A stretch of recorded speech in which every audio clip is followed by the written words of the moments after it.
Hey, what's going on, everyone? Back with another knife overview. Today we're going to be looking at the Something Obscene Company Lek. And, this version of the Lek, Something Obscene is very clear on their website. And I quote, "This is a production product, not custom, not handmade, high quality, period. Produced by Riot Knives." So there you go. There's going to be another OEM Chinese knife made by Riot. I picked this one up about a week ago. I guess I've kind of been on like a Something Obscene kick here in the recent past, and wanted to go over my thoughts because this is a very unique knife and one that I didn't think I would actually like as much as I do. So with that, we'll hop right into my overview. This is the box that it comes with, so very standard Something Obscene fare. Comes with a calling card, the knucks in there. Mine's going to be in CPM 20CV. It is going to be chisel-ground, and mine is the satin and black-handled version. So before we get into my observations, we'll do a few quick comparisons. Had to compare the Lek to my J-Cape 3.5. Looks like that. The only other Something Obscene knife that I currently own. And I grabbed a ProTech Mordax. Looks like that. So again, both of these knives share a 3.5-inch blade. And then finally, just to keep things consistent, the Lek as compared to a large Sebenza 31. So appreciate y'all tuning in. We'll hop right into it. All right, the first observation with the Lek, before we actually get into the knife itself, there is a myriad of different configurations you can get of this knife, and the price point ranges from $400 on the low end, which is what this one would be, all the way up to $1,200, and that would be a Damascus blade as well as a Zerk accent kit. They call it half dressed, and also, although it is never in stock, you can actually get a Zerk accent kit for the Lek, and that'll add $265 onto it as it sits. But again, I have not, since I've looked at Something Obscene as a company, knives, etc. I have not seen that in stock. But huge range of prices with this thing. I mean, that's crazy that from the low end to the high end, you're looking at 3 times as much for the same knife. So my next observation of this knife is just going to be the looks and kind of the design of it.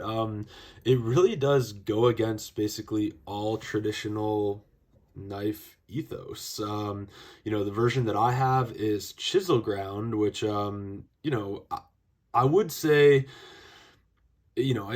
what's going through my head right now is like an Emerson, right? So it will be chisel-ground, but where they actually do the grinding is normally on the show side as opposed to the pocket clip side. So this one does have the grind there. You can see the grind line, but the actual chisel grind, like the uglier side of the blade, is actually going to be on the show side, and I thought that was fairly interesting. The other thing of note, should you be a high roller and you want to get into the, $1,200 Damascus version of this one, you cannot get that in chisel-ground. So you're only able to get kind of the plain Jane in chisel-ground, and I don't know, maybe that would be a limiting factor to you.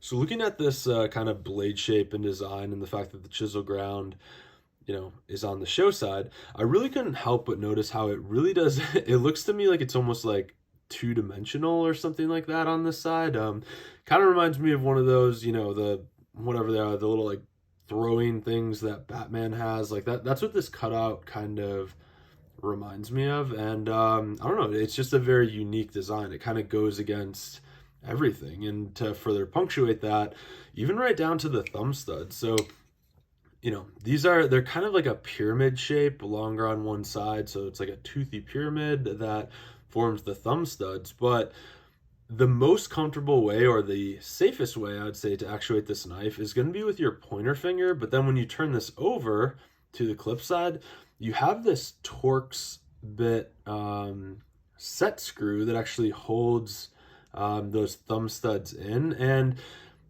I don't know. I mean, like I'll try to do it. Yeah. See, I don't really feel comfortable doing this, but if I use the thumb studs to flick this, the way that this thumb stud is set up, it almost kind of like funnels your thumb closer to where you really don't want it to be for opening. Kind of increasing the chances of you catching yourself on it. So, kind of a weird design, but again, they wanted to keep the show side looking the way that it does, but in the process of doing that, flicking this, opening it with my pointer finger, it definitely catches on that Torx head, which is really kind of sharp and pointy. So I don't know. I mean, this is definitely a form over function knife, and that was kind of clear throughout this entire design. All right, the next item of note when it comes to the design of this knife is how much of this blade sticks up when it is closed. It's actually exactly half or a little bit more than half of the blade protrudes up past the handles. And, it's not very wieldy. I have carried it and it's not too bad in your pocket, but I think that's kind of crazy. And then, when you look at the handle and, this kind of like pommel end of the handle here, the way that it's curved, it's not for ergonomics at all. If anything, it would be better if it was switched around. The reason that the handle is shaped like that is literally to eat up this knife so it doesn't, stick out any more than it needs to. So literally the back of this knife handle is cut out just to be able to accept the blade there. So very, very interesting all around. No kind of nod to ergonomics at all. They were definitely going for what does this thing look like when it's open, like it is right now.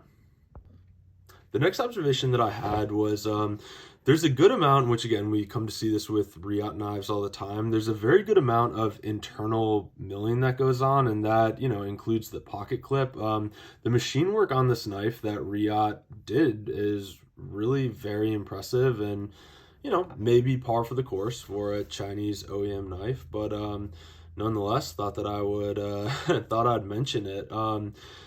The next observation that I had, and I was a little bit concerned when I first got this, because of the chisel grind, the knife is not centered. And, you can torque on the pivot all you want. I wouldn't suggest doing that. But when this is dialed correctly, it is going to favor the show side. So that's just how the knife is. And that took me a little bit of like getting used to. I don't know. It was definitely a weird thing to be like, oh no, that's exactly how it's supposed to be. I'll admit I had to do a quick Google search to be like, hey, is this good or did I get a lemon? But turns out that's just the way that it's supposed to be. My next observation is going to be the jimping. I actually really prefer the jimping on this one over the J-Cape 3.5. The J-Cape 3.5 is definitely a lot sharper and more aggressive. This one's a little bit flat, almost beveled, and the other jimping that is on this knife is going to be on the underside. This jimping right here is very, very important because, ergonomics really not being a thing, knowing where you are when you're holding this knife is extremely important because this fake choil here comes up real quick, which is, the blade is right behind it. Like, this is not a usable choil. And without this jimping, I found, like, unless I'm looking at my hand, I really don't know where the blade is. So, very thankful for the jimping that's under here, and it's a very good quality. My last observation for the Something Obscene Lek.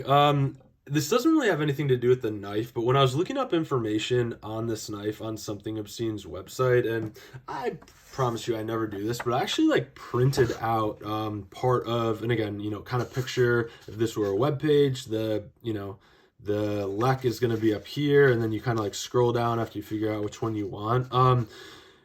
It just like, it seems so disorganized. I think like Something Obscene could do well to hire a PR person maybe, or somebody to kind of write this for them. But, it's just kind of a mismatch or a mix match. And like, I really like, I'm not going to read this line for line or anything like that, but I mean, covering refunds, there's no refunds. I don't do favors or allow people to get in early, so please don't message me. I don't do mod work.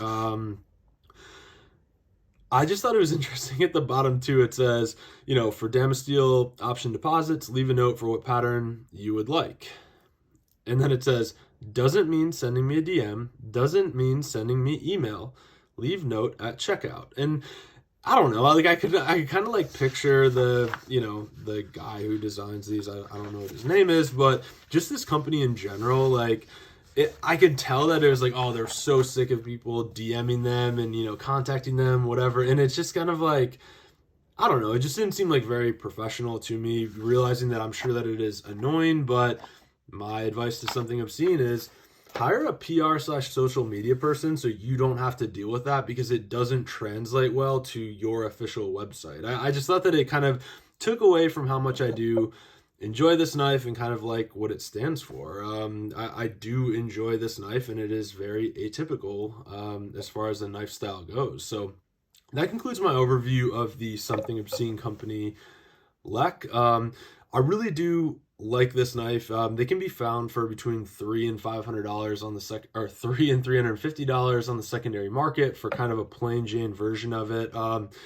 It's very unique. The fact that chisel grind, isn't flat on the clip side, how it's flat on the show side, and then the thumb stud. I mean, no creature comforts were kind of used to make this knife. It's all about what it looks like. I do think that the action is really good. It's a fairly fidgety knife, and I have enjoyed carrying it. I just think, I mean, like, if you have kind of I don't know, sometimes this blade centering kind of makes my OCD scream, but once I figured out that's the way that it is, I could kind of enjoy it more. So if you kind of like the Jaeger M type style, this is more of like a futuristic Warncliffe kind of design here. I think it's a great knife to pick up, and at $350 on the secondary market, a Riot made knife from a US hype brand isn't a bad way to go. So let me know your thoughts on this knife. Again, I've kind of been on a Something Obscene kick here for a little bit, but